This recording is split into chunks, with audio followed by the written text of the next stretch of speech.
अस्सलामुअलैकुम जी, तमाम दोस्तों को सुपर टीवी पे वेलकम करते हैं। और अजीज़ कैटल फार्म पे जी नाखन बन रहे हैं। कारीगर जो आए हुए हैं ये आप देख सकते हैं, काफ़ी सारे जानवरों के बन गए हैं और बाकी जो हैं वो बन रहे हैं।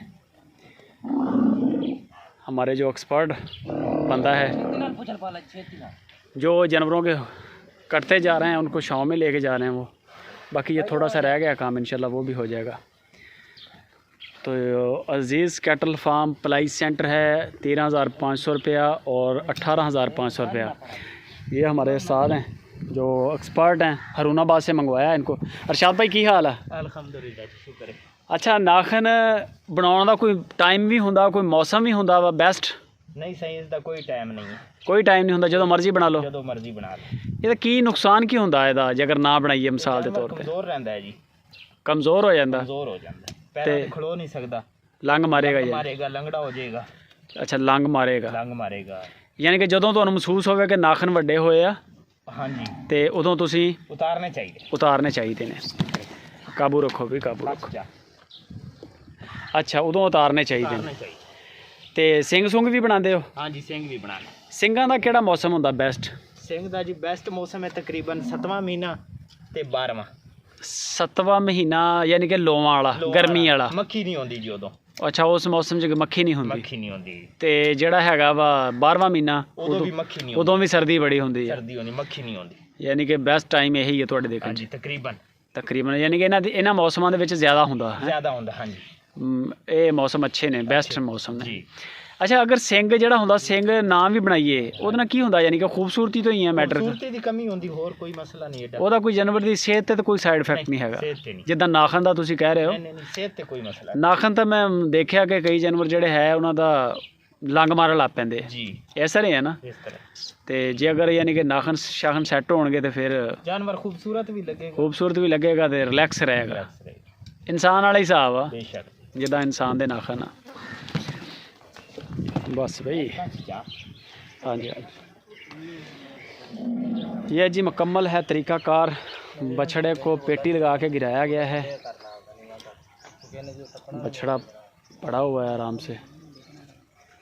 ये है Aziz cattle farm and ply centre, साथ में हमारा डेयरी टीम का है। गाय के जो गायें हैं A to Z फार्म की कटिंग करवा रहे हैं नाखनों की, A to Z। तकरीबन तीसरा दिन हो चुका है। अच्छा अरशाद भाई, आज मुक जाएगा अपना काम कि नहीं? हाँ जी इंशाल्लाह जी, आज निबेड़ दोगे? आज निबेड़ दें।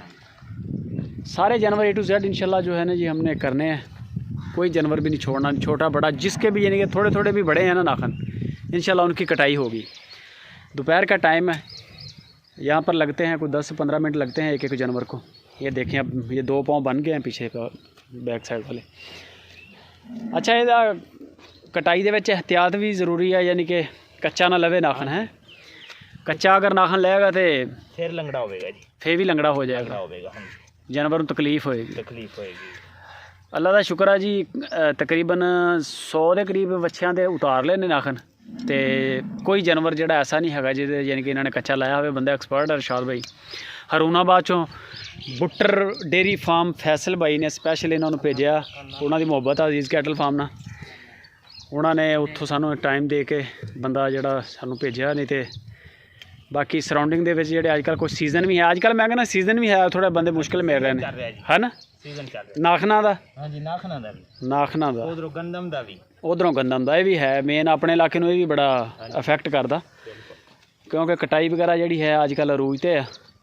तो जोड़ा बंदा नहीं भी काम करता वो भी इन्हां दिनां च आके काम ते लग जांदा काम, क्योंकि खेतां च आम हो जांदा है जी। मुकम्मल तरीकाकार, एक पाँव थल्ले वाला बन गया, उदला भी माशाल्लाह जेड़ा ये लाजमी बनवाने चाहिए जेड़े दोस्त फार्मर ने।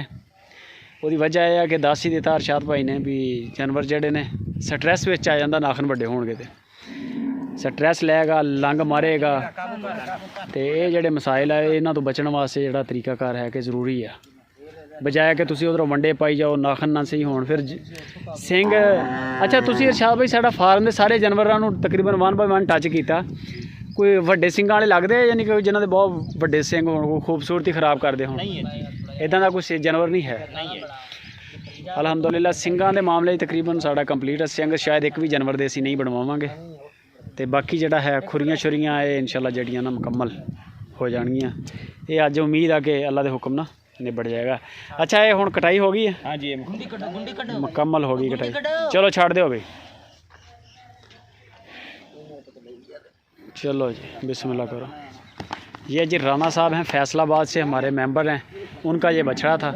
इसी तरह 1 बाय 1 करके जानवरों को जो है ना सारा अरशाद भाई को औजार भी है ने मुकम्मल, सिंगा वाले भी है ने अपने को, सब कुछ मुकम्मल सेट है। ज़बरदस्त हो गया। चलो जी हुण एदी वारी है, ले करो बिस्मिल्लाह। ठीक है जी, वीडियो अच्छी उम्मीद है कि अच्छी लगी होएगी। फार्मरस राज ਜਿਹੜੇ ਦੋਸਤ ਨੇ ਵੀਡੀਓ ਨੂੰ ਸ਼ੇਅਰ ਲਾਜ਼ਮੀ ਕਰੋ ਫੇਸਬੁੱਕ ਤੇ WhatsApp ਦੇ ਗਰੁੱਪਾਂ 'ਚ, ਤਾਂ ਕਿ ਜਿਹੜੇ ਦੋਸਤ ਜਿਨ੍ਹਾਂ ਦੇ ਸਿੰਘ ਜਾਂ ਜਿਨ੍ਹਾਂ ਦੇ ਖੁਰ ਰਹਿੰਦੇ ਨੇ, ਸਿੰਘ ਤੇ ਹਲੇ ਨਾ ਬਣਵਾਉਣ, ਜਿਨ੍ਹਾਂ ਦੇ ਹੈਗੇ ਸਾਡੇ ਦੇਖੋ ਮਾਸ਼ਾਅੱਲਾ ਨੀਟ ਐਂਡ ਕਲੀਨ ਹੈ, ਪਹਿਲੇ ਨਹੀਂ ਹੈ। ਔਰ ਦੂਸਰੇ ਨੰਬਰ ਤੇ ਜਿਹੜਾ ਨਾਖਨ ਵਗੈਰਾ ਬਣਾ ਲਓ ਆਪਣੇ, ਤਾਂ ਕਿ ਅੱਗੋਂ ਈਦ ਆ ਰਹੀ ਹੈ, ਈਦ 'ਚ ਟਾਈਮ ਥੋੜਾ ਰਹਿ ਗਿਆ।